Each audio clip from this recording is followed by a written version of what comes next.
오늘은 팔과를 할 차례인데요. 이 팔과를 들어가게 될지는 잘 모르겠어요. 왜냐하면 그 시간이 한 40분 전에 끝나야 하기 때문에 그래서 그 진행을 하다가 멈춰야 되나 아니면 좀 정리를 하고 가면서 또 가볼까 이렇게도 생각을 하고 있습니다. 일단 오늘 그 받은 거 있죠. 국화. 네. 그 요한복음 4장 하나님의 선물. 요한복음 4장을 필사하시고 질문에 생각을 답해 주세요. 종전처럼 그렇게 기록을 해 놓았는데요. 그 맨 아래 부분에 보면 제가 인쇄물을 다 나간 다음에 또 문득 생각이 이렇게 좀 정리하면서 주어진 부분이 있어서 회개라는 것과 회개에 대해서 지금 정리를 좀 했습니다. 지금 우리가 쓰는 개역 개정판에는 회개라는 말은 없습니다. 회개는 있는데 회개라는 말은 없습니다. 계산할 계자 이걸 쓰는 게 없습니다. 이게 어디 썼느냐 하면 마태복음 18장 23절로 24절에 회개라고 하는 계산한다는 말. 그게 빚을 진 자에게 몇 번 용서를 해줘야 될까요? 그래서 7번씩 70번까지 해줘라. 거기에서 만달란트 빚진 자, 뭐 이렇게 빚진 자에게 전에 성경에서는 회개라는 말을 썼지만 지금은 회개라는 말을 쓰지를 않습니다. 그거를 결산이라는 단어로다가 개역개정판에서 바꿨습니다. 왜냐하면 회개라는 단어와 회개라는 단어가 혼란스럽습니다. 혼돈스러워서 이거를 바꿔버렸습니다. 그래서 그럼에도 불구하고 이 단어에 대한 정의가 조금 필요하지 않겠는가. 왜냐하면 성경에서 많이 나오는 단어가 회개잖아요. 회개하라 그러잖아요. 근데 이게 잘못 또 우리가 생각하면 회개라는 단어하고 혼선이 올 수도 있다. 그래서 여기에 대한 정의를 좀 내려드릴 필요가 있지 않겠느냐. 그래서 성경까지 제가 찾아서 그 단어를 일단 뭐 회개라는 단어 많이 있지만 여기서 대표적인 단어들만 썼고요. 그리고 아래 회개라고 하는 어카운트라고 하는 카운트한다 이렇게잖아요. 어카운트라는 단어에서 우리가 보면 특히 마태복음 25장 19절에서는 달란트 비유에서의 말씀이 나와요. 그래서 다 주인이 멀리 가시면서 종들에게 달란트를 맡겨주고 가셨는데 오셔서 전에 성경에는 회개한다 이렇게 돼 있어요. 근데 지금은 회개라는 단어를 안 쓰고 무슨 단어를 쓴다고요? 예? 결산한다는 단어로 썼다. 그렇게 해서 요거는 회개라는 거는 뒤돌아서다. 이미 설명이 됐죠. 뒤돌아서다고 하는 가던 곳을 방향을 잘못 정해놓고 가던 곳을 내가 깨닫는 순간에 가던 걸음을 멈추는 것이 아니라 돌아선 것만이 아니라 다시 새로운 방향을 향해서 가는 것. 이거를 회개라고 한다. 그래서 하나님 없이 세상을 향하여 살아가던 사람들이 이거는 아니야. 이거는 잘못 가는 길이야. 라고 하는 걸 깨닫고 거기서 멈춰서 뒤돌아서서 다시 하나님께로 향하여 나아가는 것. 이게 회개다. 라고 하는 것. 그래서 회개와 회개는 다르다라고 하는 것을 좀 말씀을 드리고요. 또 하나는 성령에 대한 이제 말씀을 우리가 듣다 보니까 그러면 성령은 한 번 받으면 되는 거 아니냐, 성령께서 한 번 오시면 되는 거 아니냐라고 하는 거예요. 그건 맞습니다. 근데 성령이 우리들에게 오셨을 때 우리가 깊이 또 생각해야 될 부분은 무엇인가 하면 소멸하지 말라는 거예요.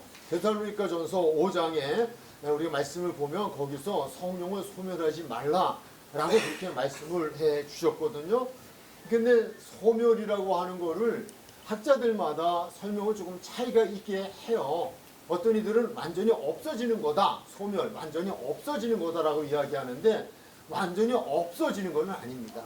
완전히 없어지는 건 아니고 소멸해 간다라고 하는 의미입니다. 완전히 없어졌다가 아니라 소멸되어져 간다라는 그런 의미를 가지고 있습니다. 근데 성령을 소멸하지 말아야 되는, 그러니까 우리가 성령이 충만했다가도 그 성령이 점점 그 충만을 잃어가는 것, 그 상태를 이야기하는 거예요. 자꾸 이렇게 꺼져가는 상태, 불이 꺼져가는 상태, 이렇게 변화되어져 가는 상태를 소진하는 상태, 이런 부분들을 이야기하는데 이제 거기에서 중요한 성경의 구절이 등장을 하는데 이게 마태복음 25장 1절로부터 13절까지의 열처녀의 비유예요. 열처녀의 비유에서 보면 첫 번에 이 열처녀가 등장을 하면서 열처녀가 다 등과 기름을 가지고 있었어요. 등에 기름이 다 있었어요. 있었는데 지혜로운 다섯 처녀는 이미 등에 기름이 있지만은 이거 가지고는 안 되겠다. 그래서 기름 점검을 하는 거예요. 점검을 해서 이것이 떨어졌을 때에 또 충전을 채워주기 위한 또 다른 기름을 항상 준비했다. 항상 체크한 거죠. 그러니까 지난번에 우리 담임 목사님 뭐 설교 한번 하실 때 그 자동차의 그 기름, 오일을 체크하는 그걸 한번 예화로 드시는 적이 있으셨어요. 맞죠? 우리가 운전하면서 우리가 무의식 중에 사실은 체크하고 있어요. 야, 게이지가 어느 정도 되지? 어느 정도 되지? 이렇게 그걸 하죠. 그래서 이거 떨어지면 안 됩니다. 그러니까 다 떨어진 다음에 기름 넣는 사람은 없습니다. 이거 우리가 뭐 좀 무식한 말로는 앵꼬, 그 유식한 말도 앵꼬 그렇게 얘기하는데 다 떨어진 다음에 넣는 거는 없어요. 그러면 최소한도 빨간불이 들어왔을 때에 그럴 때는 이거 넣어야 됩니다. 안 넣으면 불안합니다. 안 넣어서도 안 됩니다. 예, 그러하기 때문에 우리가 성령이라고 하는 것도 마태복음 25장에서는 열처녀에 비유해서 기름입니다. 기름인데 이거 성령인데 우리가 항상 믿음의 생활하는 사람들은 성령이 내게 임하셨다 하더라도 그 성령이 지금 나와 함께하고 계신지 그 성령이 내게 충만하신지 가득하신지 가득하지 않은지 그 성령이 점점 바닥을 내고 있는지 라고 하는 것에 대해서 늘 체크하라는 거예요. 그래서 늘 준비를 해줘야 돼요. 그렇지 않으면 다 밀어난 다섯 처녀처럼 정작 주님이 오신 그 시간에 기름을 그때서야 살아갔을 때는 이미 때는 늦으립니다. 문은 닫혀버립니다. 못 들어갑니다. 그래서 우리가 성령을 받았지만 성령이 오셨지만 그 성령이 다시 간다 이런 의미보다는 그것이 점점 우리에게서 약화되어지는 그래서 불이 꺼져가는 그거는 아니다 라고 하는 것을 말씀을 주고 있다. 지금 우리가 지난주에 공부의 내용에서는 성령은 선물이다 라는 말씀을 들으셨어요. 성령은 선물입니다. 저도 성경에 여러 곳에 보면 뭐 말씀을 들을 때 성령이 임하기도 하고 사도들이 안수해 줄 때도 성령이 임하기도 하고 뭐 기도할 때도 성령이 임하기도 했어요. 근데 내가 기도함으로 내가 뭐 말씀을 들음으로가 아니라 그러할 때 하나님께서 주신 건데 그렇다면 사도가 안수할 때 또는 말씀을 들을 때 성령을 선물로 받게 되어지는 건 무엇이냐? 그 시간에 믿음이 생기는 거예요. 안수해 줄 때 믿음이 생겼고 성경을 들을 때 믿음이 생겼고 찬송을 부를 때 믿음이 생겼고 기도를 할 때 믿음이 생겨진 거예요. 그래서 이 성령이라고 하는 거는 믿음으로 회개의 물 세례를 받았을 때에 그냥 물 세례로 제한되는 게 아닙니다. 물 세례를 받되 그는 회개에 내가 합당한 믿음을 갖고 예수는 그리스도시다. 그분이 나를 죄를 대신해 주시기 위해서 이 세상에 오셨고 그것 죄를 대신해 주기 위해서 십자가에 죽으심으로 내 죄가 용서받았다고 하는 사죄의 은총을 입었다고 하는 그러므로 내가 이제는 하나님의 자녀가 됐다고 하는 믿음을 가질 때에 그것을 인정해 주면서 그래 너는 이제 내 거야 라고 하는 그분의 인정함의 선물이 바로 성령 세례다 성령이다 라고 하는 거예요. 그러니까 성령은 선물이에요. 내가 무엇을 했기 때문이 아니에요. 다만 말씀을 듣고 예수님이 믿어지는 과정 단계까지도 은혜지만 그러나 그건 우리가 해야 될 거예요. 예수님 앞에 나가서 또는 교회에 나가서 말씀 듣는 자리에 계속 참여하면서 말씀을 듣고 어느 순간에 하나님의 도우심으로 내가 믿음이 생겨졌을 때 그리고 그 마음으로 믿고 입으로 시인할 때에 그때에 그래 됐어.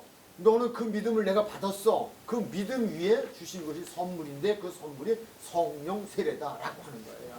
그러니까 우리는 내가 뭐 어떻게 성령을 받지? 그거보다는 정말 내가 믿음을 갖고 믿음의 고백을 할 때 믿음의 사람이 될 때 주는 것이 성령 세례다.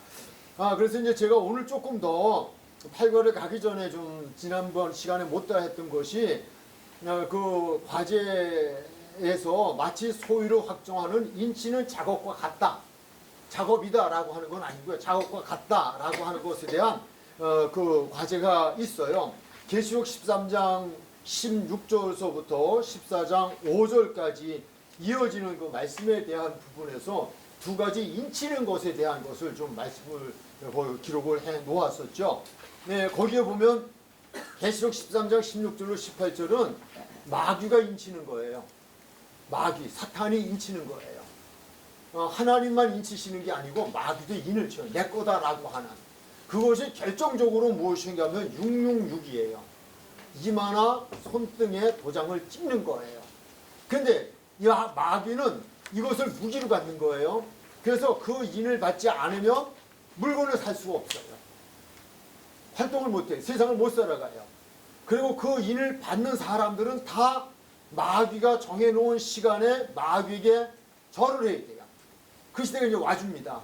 이제 그거를 해서 그래서 마귀도 인친다 그러는데 이때만이 아니라 이미 마귀는 너 내 거야 라고 하고 마귀의 소유를 삼죠. 그래서 우리가 성경의 말씀을 이렇게 보고 또는 설교를 듣다 보면 우리 마귀의 자녀라는 말을 하잖아요.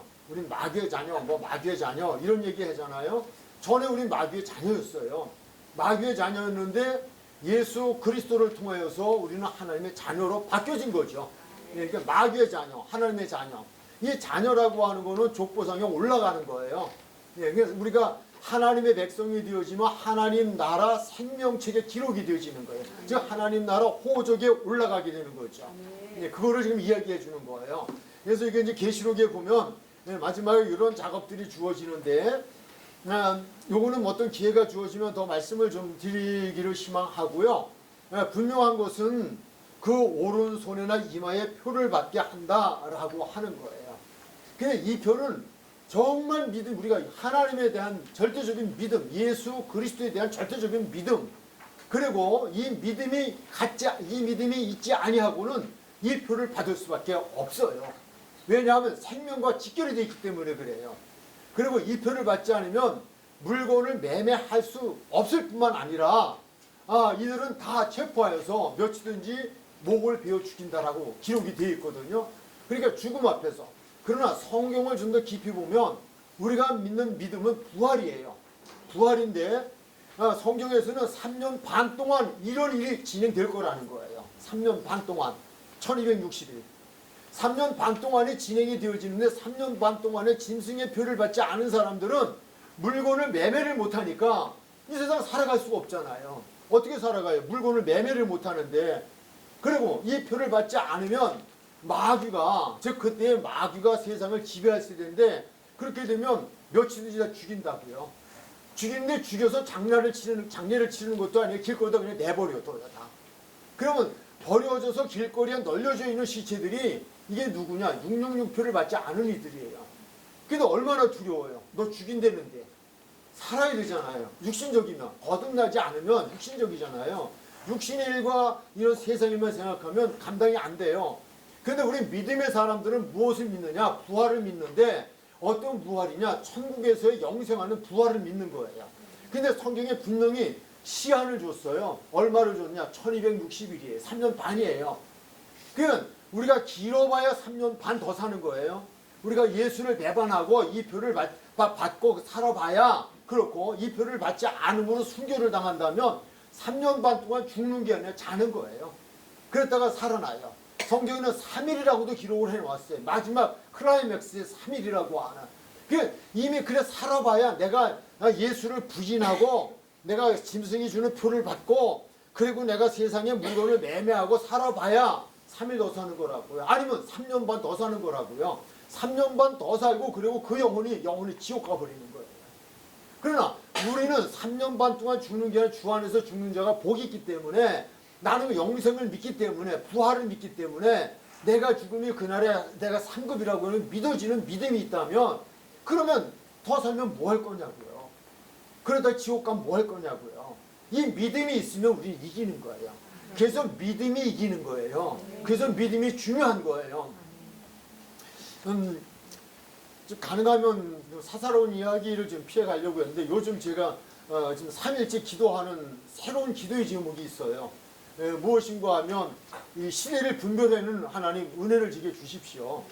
사도 요한이 이 성령에 충만한 가운데 반모섬에 유배가 되지 않습니까? 밤모섬에 유배가 되는데 밤모섬에 들어갈 때 성령이 충만해지면서 주일날 그날 이르면서 그러면서 하늘에 물려면서 환상을 보게 됩니다. 그리고 하나님의 음성을 듣게 됩니다. 말씀을 듣습니다. 그게 요한계시록입니다. 그래서 성령께서 가르쳐 주시는 겁니다. 그래서 그걸 기록하라고 합니다. 그걸 기록합니다. 왜 기록하라 그러느냐? 그것을 7교회 사자에게 다시 편지를 띄우라는 거예요. 그래서 계시록을 7교회 사자들에게 보내라는 거예요. 그 시대의 7교회는 이 땅에 있는 모든 교회를 상징하는 겁니다. 근데 문득 제 안에 그런 마음이 드는 거예요. 하나님, 제가 지금 이 시대의 사도 요한처럼 또 다른 계시를 받는 것은 아니더라도 성령이 충만하여서 지금 이 시대를 분별하여 주님이 오심에 대한 또 이 주셨던 말씀들을 더 깨닫게 하시고 땅 끝까지 전할 수 있었으면 좋겠습니다. 이 마음이 와주는 거예요.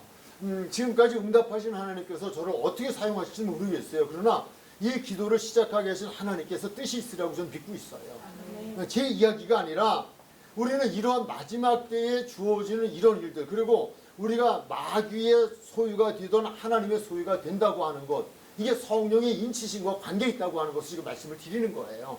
자, 다시 한번 계시록 14장 1절로 5절에 가면 문제 많은 14만 4천의 이야기가 나오죠. 14만 4천. 우리 한번 읽어 내려가면서 좀 설명을 들으실까요? 또 내가 보니, 같이 읽을래요? 시작. 또 내가 보니 보라 어린 양이 시온산에 섰고 그와 함께 14만 4천이 서 있는데 그들이 이마에는 어린 양의 이름과 그 아버지의 이름을 쓴 것이다. 아멘. 우리가 계시록 13장 16절에 보면요, 거기에도 그 오른손에 이마에라고 되어 있어요.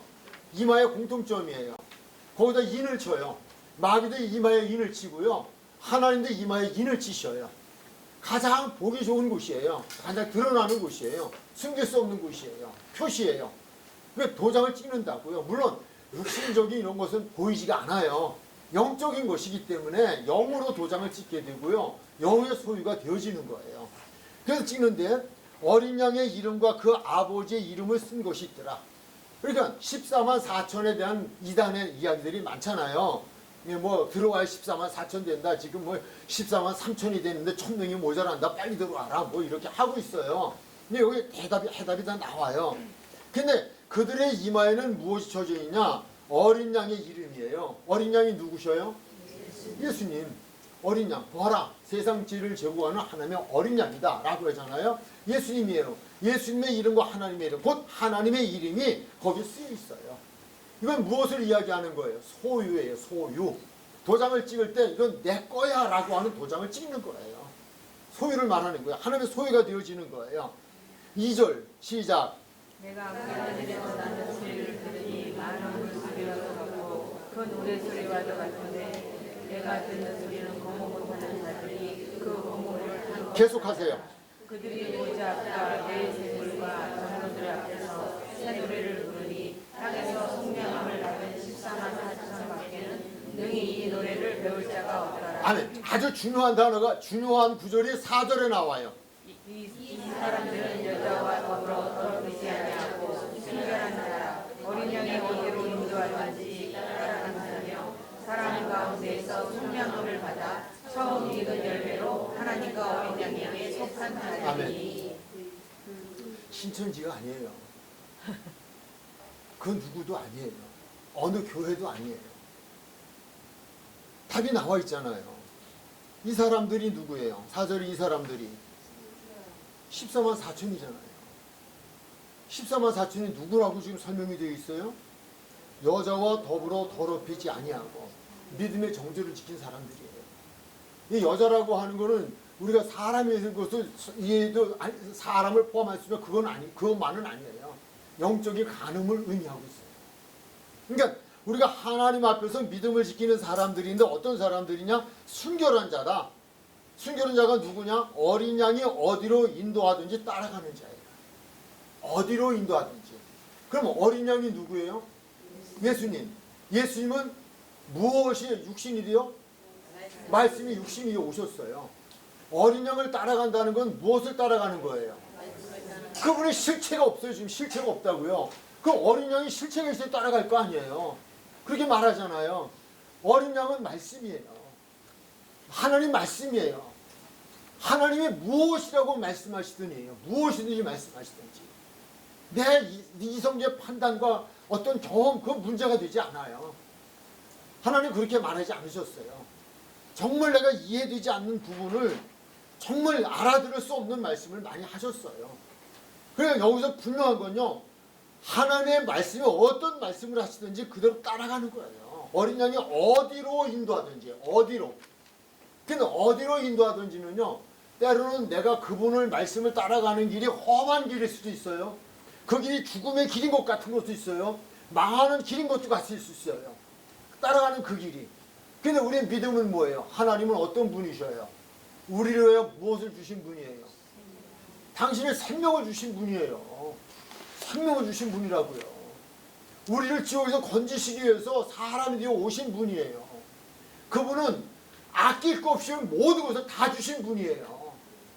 우리가 그분을 믿는다면 그분이 내 생각 같지 않은 곳으로 말씀이 내 생각 같지 않은, 내가 보기에 좋은 것도 아니고 나쁜 것 같은 곳으로 이끌어 간다 할지라도 정말 그 하나님은 그런 분이 아니라고 하는 걸 확신한다면, 그 믿음이 있다면 그분이 어디를 인도하든지 우리 갈 수 있잖아요.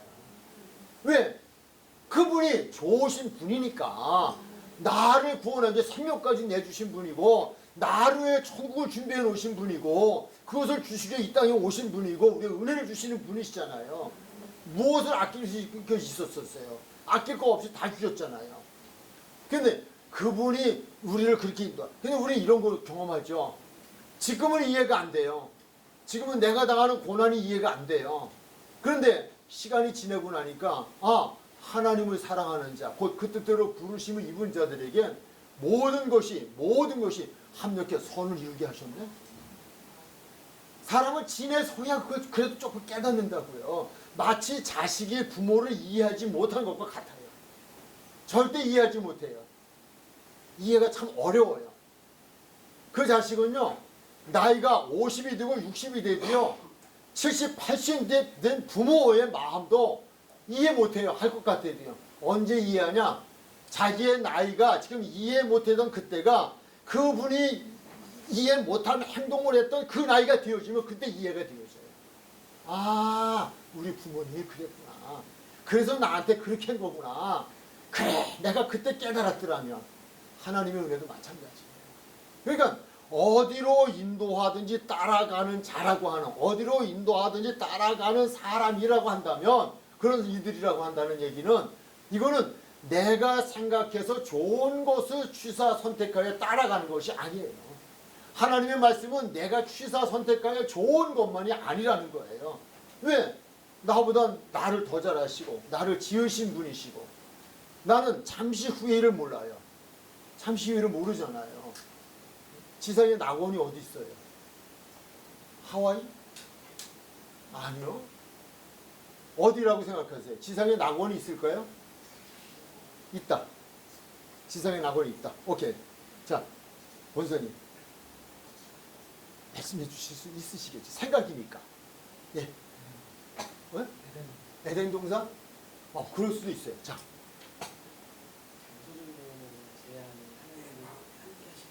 할렐루야. 두 분의 생각이 다르실 뿐이에요. 예. 내 주 예수 모신 곳이 그 어디나 하나님 나라. 저 하와이 가보지 못했거든요. 근데 요즘 제 안에 주님이 계시니까 요즘 시골에 가가지고 얼마나 인간적 생각하면 불편이 너무 많아요. 어젯밤에도 1시쯤 일어나가지고요, 랜턴을 딱 켰는데 벌레들이 벽에 쫙 붙었어요. 이게 한두 마리가 아니에요. 한 20마리 되는 것 같아요. 벌레하고 산다니까요. 그런데 내 주 예수 모신 곳이 그 어디나 하늘나라. 환경이 아니에요. 맞아요. 하나님 나라라는 것은 그분을 모시고 그분의 통치를 받는 곳이 하나님 나라예요. 정말 내 안에 그분이 계시고 그분이 나를 통치한다면 내가 어디에 있어도 나는 하나님 나라에 사는 거라니까요. 그러므로 어디에서 살아도 불평이 없어요. 그냥 해피해요. 그냥 행복해요. 그냥 사랑스러워요. 모든 게 감사해요. 물만 먹어도 감사, 요즘은 그냥 아침에 나 고추 따다 먹으면서 얼마나 감사한지 몰라요. 풀 따다 먹으면서 얼마나 감사한지 몰라요. 고기 안 먹어도 감사해요. 근데 먹고 싶긴 해요. 어쨌든 제가 드리는 말씀은 우리가 내 주 예수 모신 곳이 그 어디나 하나님 나라라는 거예요. 그러니까 그분을 따라간다는 얘기가 너무 강했죠? 길었죠? 예. 그러나 우리가 이 믿음을 가지면 그분이 어떠한 내게 환경 조건에서 나를 이끌어간다 하더라도 나는 항상 기뻐할 수 있고 범사에 감사할 수 있고 쉬지 않고 기도할 수 있고 그러나 내가 바라는 대로 내일 꼭 이렇게 해주실 거야. 그것도 아니에요. 뜻대로 하옵소서. 왜? 그 뜻이 내게 유익한 것일 테니까 라고 하는 거예요. 14만 4천 여러분 시험에 들 이유가 없어요. 이단에 빠질 이유가 없어요. 왜? 성경에 답이 나와 있는데 왜 빠져요? 왜 거기가 14만 4천이냐고요. 어디 그런 게 있어 성경에. 성경에 없는 건 다 거짓말이에요. 그건 이단이에요. 그러면서 어린 양에 속한 자다. 가운데. 그러면서 뭐라 했어요? 속량함을 받아 자며 가운데 사람 가운데서 속량함을 받아 처음 익은 열매로 하나님과 어린 양에게 속한 자다. 그분에게 속한 자가 14만 4천이에요. 저는 문자적으로 14만 4천일 수도 있다 믿어요. 근데 14만 4천이라 하더라도 저는 겁나지 않아요. 왜? 내가 14만 4천이 되면 돼요. 14만 4천에 들어가는 숫자가 내가 포함이 되면 된다는 거예요. 그것이 상징적인 숫자라도 문제가 되지 않고요. 문자 그대로 14만 4천에도 문제가 되지 않아요. 답이 나와 있잖아요. 답이 몇 절에 있다고요? 4절에 있잖아요. 무엇이라고 되어 있어요? 이 사람들은 여자와 더불어 더럽히지 아니하고 순결한 자예요. 믿음의 순결한 자. 어린 양이 어디로 인도하든지 따라가는 자예요. 사람 가운데 속량함을 받아 처음 익은 열매로 하나님과 어린 양에게 속한 자예요. 물론 이 뒷면에 또 나오는 허다한 무리가 또 나와요. 14만 4천이라는 숫자만이 꼭 그분 앞에 존재하는 숫자는 아니에요. 뒤에 허다한 무리들이 나와요. 흰옷 입은 허다한 무리들이 또 등장을 하는데 그들이 순교적인 삶을 살아간 사람들이에요. 순교적 자세로 믿음을 지킨 사람들이에요. 뭐 계시록이 공부하는 내용이 아니니까 우선 요 정도까지 우리가 성령의 인침을 받는 성령을 선물로 받았다고 하는 건 우리의 믿음을 보시고 다른 게 없어요. 믿음이에요. 오직 믿음. 믿음을 보시고 그래 이제 너는 내 거야 라고 하는 그 믿음에 대한 선물이 그분의 소유를 삼아 주시는 것이 성령 세례다 라고 하는 거예요. 성령 충만이다 라고 하는 거예요. 근데 이 성령을 받는다는 거는 남이 알 수가 없어요. 남에게 보여줄 수도 없어요. 근데 누구는 안다? 나는 알아요. 성령을 받은 사람은 알아요. 성령을 받은 사람. 이게 어디에 있는 말씀이에요? 성경에 있는 말씀이에요. 제 생각을 말씀드리는 게 성경에 기록이 되어 있다고요. 그 사람은 안다는 거예요.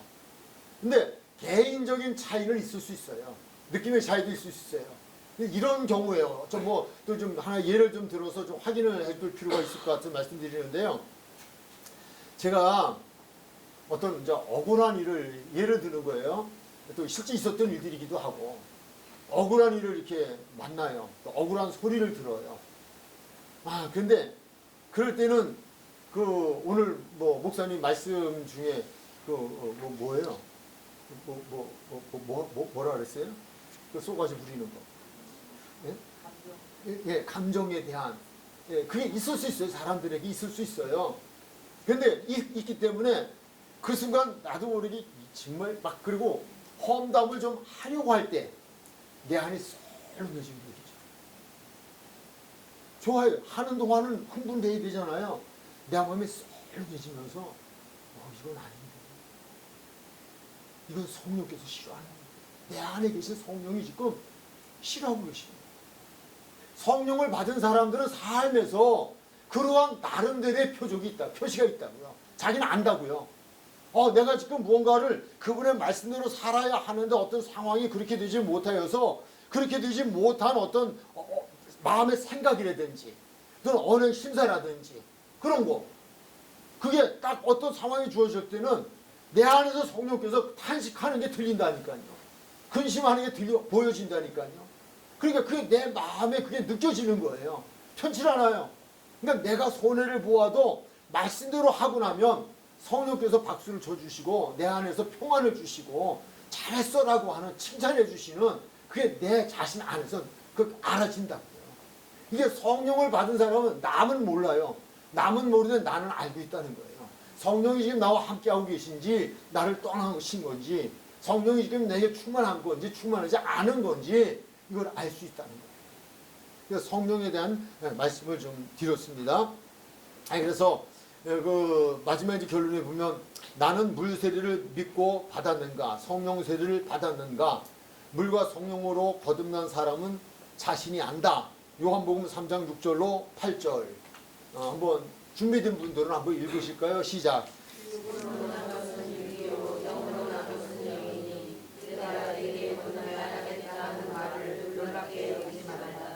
바람이 입으로 불매 내가 그리스도로 어디서 와서 어디로 들어가는지 알지 못하나니 성령으로 나타나는 것도 다 그러하니라. 아멘. 다음 8권은 요한복음 3장 16절을 가지고 요한복음 3장 16절 한 절을 가지고 1시간 공부를 할 거예요. 준비를 하셨겠습니다만은 천국 때문에 오신 예수님, 지옥 때문에 오신 예수님. 예수님은 천국 때문에 오셨을까요? 지옥 때문에 오셨을까요? 라고 하는 거예요. 그 질문만 하나 드릴게요.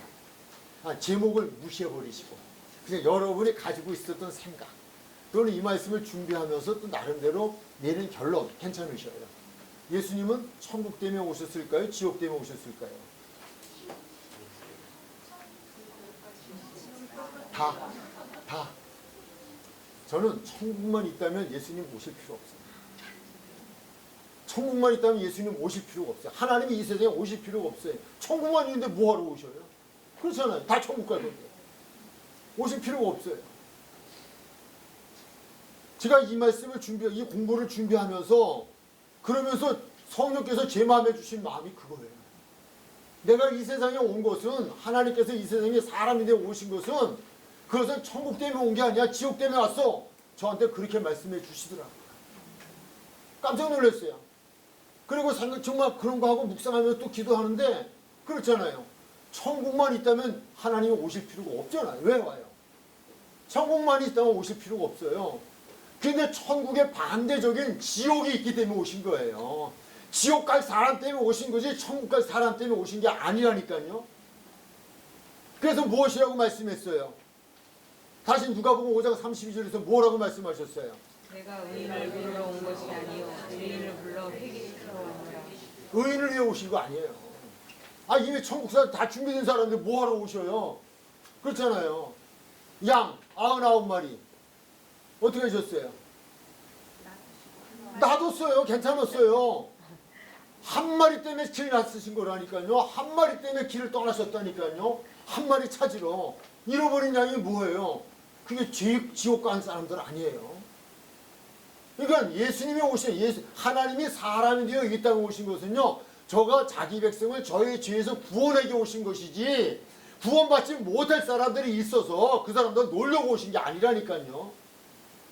그 사람들한테 더 잘 부자 되게 하려고 오신 것도 아니고요. 더 건강하게 살으라고 오신 것도 아니라니까요. 죄인 때문에 오셨다고요. 이제 결론을 내릴게요. 다음 주에 공부할 내용이에요. 결론은 이런 거예요. 정말 우리 이게 믿어지면요. 내가 다시 한번 내 소재 파악을 해볼게요. 내 영혼이 지금 천국입니다. 지옥입니다. 또 하나 우리 이제 공부를 하다 보면 뜨거운 마음이 생겨져야 되고 생겨질 거라고 좀 기대하고 있어요. 내 가족들 그렇잖아요. 그리고 내가 아는 지인들 요즘 얼마나 흉악한 사건들이 생겨요. 우리 흉악범들에 대해서 우리 또 다른 어떤 또 오해의 여지를 만드는 말을 하고 싶진 않아요. 그러나 사실은 그런 이들에게 하나님이 필요한 존재, 필요하신 분이에요. 얼마나 불쌍해요. 아주 지옥 아르목해 갈 사람들이잖아요. 우리가 보기에. 정말 그런 이들의 영혼을 위해서 기도해주고요. 더욱이 우리 자녀들을 위한, 우리의 가족을 위한 이 기도가 필요한 거예요. 왜? 예수님은 그런 이들이 오셨습니다. 저 인간 끝난 인간이 아니에요. 저건 버려진 인간이야. 아니요. 그렇지 않아요. 그렇다면 정말 그들을 위해서 하나님이 필요해요. 예수님이 필요해요. 그들을 위해서 우리는 기도해야 돼요. 하나님의 은혜가 그들에게 임하기. 무척 아쉬운. 네. 네.